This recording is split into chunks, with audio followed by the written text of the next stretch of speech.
Welcome to our deep dive into Juan Rulfo's Pedro Paramo. This novel, it kind of takes us on a journey through memory and guilt and, the haunting power of the past. So imagine a man named Juan Preciado traveling to the ghost town of Comala to fulfill a promise to his deceased mother to find his father, Pedro Paramo. And it's not just any ghost town. Comala echoes with the voices and memories of its former inhabitants. Juan doesn't just uncover his father's past, he confronts the very essence of a place where the past refuses to die. Yeah, right from the start, Rulfo sets the scene with Juan's arrival in this desolate town. It's August, and the heat is oppressive.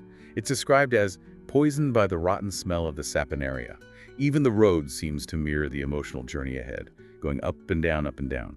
It's as if Comala itself is a character, suffocating under the weight of its history. The saponaria, a plant often linked with death, adds to the sense of foreboding. You instantly feel that something isn't quite right. And then out of this unsettling stillness emerges Eduviges Diada. She welcomes Juan into her home, a place filled with remnants of a life that once was. It's almost as if the town itself is holding its breath, waiting for something to happen. Eduviges is our first encounter with the blurred boundaries between life and death in Comala. She claims to have known Juan's mother, and even predicted his arrival despite being deceased. It makes you question the nature of time and reality in this spectral landscape. It's almost like stumbling upon a secret that everyone knows but no one talks about. And it gets even stranger when Eduviges talks about almost being Juan's mother. She describes how she stood in for his mother with Pedro Paramo, almost taking her place, blurring the lines of identity and family history. And this is where we get our first glimpse into the dark undercurrents of Pedro Paramo's influence. Eduviges recounts a chilling story about Miguel Paramo, Pedro's son and Juan's half-brother. He dies tragically in a riding accident, and his horse, El Colorado, returns to Comala riderless. It's a vivid image foreshadowing the uncanny events to come. Think of El Colorado returning alone. It's not just about Miguel's death. It's about how the sins and recklessness of the father, Pedro Paramo, ripple through the lives of his children. The Media Luna, Pedro's vast estate, seems to hold a darkness that reaches far beyond its boundaries. It makes you wonder if anyone can escape the legacy of their family, especially in a place like Comala, where the past is so present. Then there's Juan's encounter with Dorotea, a woman who reveals they share a grave. She even tells him he died of fright, overwhelmed by the murmuring voices of Comala's dead. It's a chilling realization that forces us to confront our own mortality, our own fears. Have you ever felt trapped by the expectations of your family or the weight of past mistakes?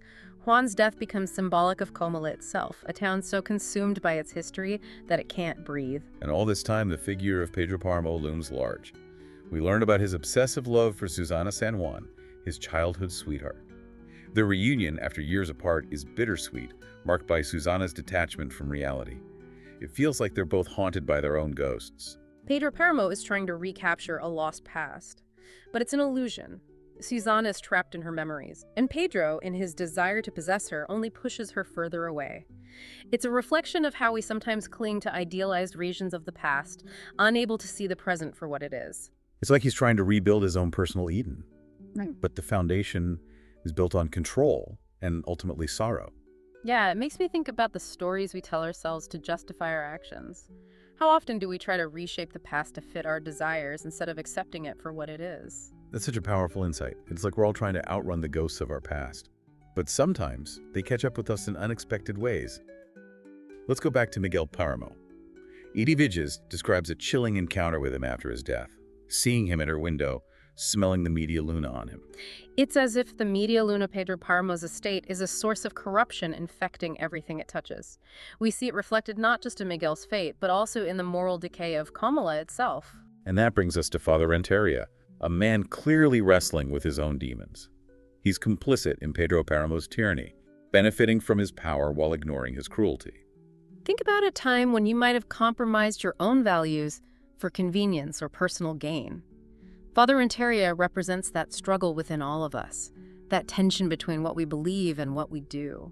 He's haunted by his choices, unable to escape the consequences.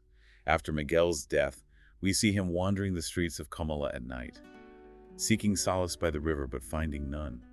It's this powerful image of seeking purification, but the river, a traditional symbol of cleansing, offers no comfort. It suggests that some stains are too deep to be washed away. He even recounts being denied absolution by another priest. told his hands weren't clean enough, it's heartbreaking. But it also raises the question, can we ever truly forgive ourselves when we know we've done wrong? This speaks to the complexity of forgiveness, both of others and of ourselves. It's not always a simple act. Sometimes it requires a reckoning with the shadows within us. And Rulfo masterfully weaves this theme of moral reckoning throughout the novel. He takes us back to Pedro Paramo's childhood, revealing the roots of his ruthlessness. It's almost like a Greek tragedy where the sins of the father are visited upon the son. The novel doesn't make excuses for Pedro Paramo's cruelty, but it shows how his past shaped him. Witnessing his father's humiliation at the hands of debt collectors left an indelible mark, hardening his heart. It's a reminder that the cycle of violence and trauma can be generational, passing down like a poisoned inheritance. And yet there's also this profound love story woven into this tapestry of darkness. Pedro's love for Susana San Juan, though possessive and ultimately destructive, is a driving force in his life. She represents something pure and unattainable for Pedro, a yearning for a world that perhaps never existed. It's as though he's trying to possess beauty itself, to hold on to something fleeting and fragile. Rulfo describes Susana as a woman who seemed to be made of air, almost a phantom herself. Her mental fragility only intensifies Pedro's desire, but it's a desire that ultimately consumes them both. It raises the question, can love ever truly be possessive? Or does true love require letting go, allowing the other person the freedom to be themselves, even if it means losing them? Susana's death is a turning point in the novel. Pedro Paramo becomes a recluse, withdrawing into the Media Luna, leaving the town of Comala to wither and die. He's a broken man consumed by grief and a thirst for revenge. It's a powerful exploration of how grief can manifest, how it can turn inwards and destroy, or outwards and inflict pain on others. Pedro Paramo chooses the latter, vowing to make Comala suffer for his loss. And in the midst of this decay, we see glimpses of hope and resilience. Characters like Dorotea and Donis, who have lost everything, still find ways to connect, to offer each other comfort. They represent the quiet dignity of those who endure. Even in the face of unimaginable suffering, they remind us that even in the darkest of places, there can be flickers of human kindness, small acts of grace that illuminate the shadows. But the shadow of Pedro Paramo looms large. His illegitimate son Abundio, driven to desperation, becomes the instrument of his father's downfall. It's a chilling twist of fate, highlighting the cyclical nature of violence. The son becomes both the victim and the avenger, perpetuating the cycle he was born into. And as Pedro Paramo dies, he crumbles as if he were a heap of stones, a potent image of how even the most powerful figures can be reduced to dust. It's almost a biblical image, a reminder that all earthly power is ultimately fleeting. But his legacy lives on in the broken lives of those who remain in Comala. So what does all of this mean for us, the listeners? What can we take away from this exploration of the past and its enduring power?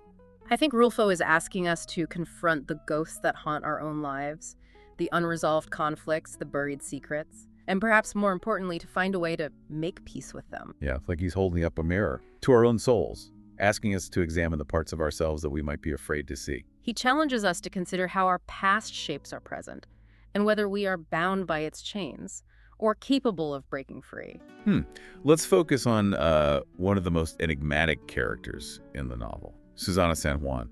She's this ethereal figure, almost like a ghost herself, haunting Pedro Paramo's memories. Susana represents something elusive and unattainable. She embodies a yearning for a world beyond the confines of Comala, a world of pure and untainted beauty. Rulfo gives us glimpses into her fragmented thoughts and memories. There's this one line that really captures her longing. My body loved to stretch itself out on the hot sand. I closed my eyes and spread my arms and legs to the soft breeze that came in from the sea. It evokes a sense of freedom, a desire to escape from the weight of Pedro Paramo's obsession. She seeks solace in her own internal world, a world he can never fully access. And yet she's drawn to him in a way that's both fascinating and disturbing. There's a scene where she mistakes Pedro Paramo for Florencio, her childhood sweetheart. It highlights the power of memory to shape our perceptions, how the past can bleed into the present, coloring our experiences. It makes you wonder how much of what we perceive as reality is actually filtered through the lens of our own memories and desires. Father Renteria tries to offer Susana spiritual comfort, but he fails miserably. He's so consumed by his own guilt that he can't truly see her suffering. Father Renteria embodies the hypocrisy of those who preach morality, while ignoring the suffering around them. He represents the failure of institutional religion to provide true solace for the wounded soul. There's this poignant moment when Father Renteria attempts to give Susana the last rites, And she just dismisses him. She says, "Go away, Father. Don't worry about me. I feel calm now and I want to go to sleep." It's as though she finds more peace in her own internal world than in the rituals of the church. It suggests that true peace comes from within, from accepting ourselves and our experiences, rather than seeking validation from external sources. Yeah, Susanna dies on her own terms, escaping the confines of Comala both physically and spiritually. Her death devastates Pedro Paramo, leaving him with nothing but the ghost of the woman he loved and a thirst for revenge. It speaks volumes about his destructive nature. It's a final act of self-sabotage, a refusal to accept the reality of his loss. And so Comala becomes ghost town, haunted by the memories of its inhabitants and the weight of Pedro Paramo's sins. Rulfo leaves us with this chilling image of a place consumed by its past, unable to move forward.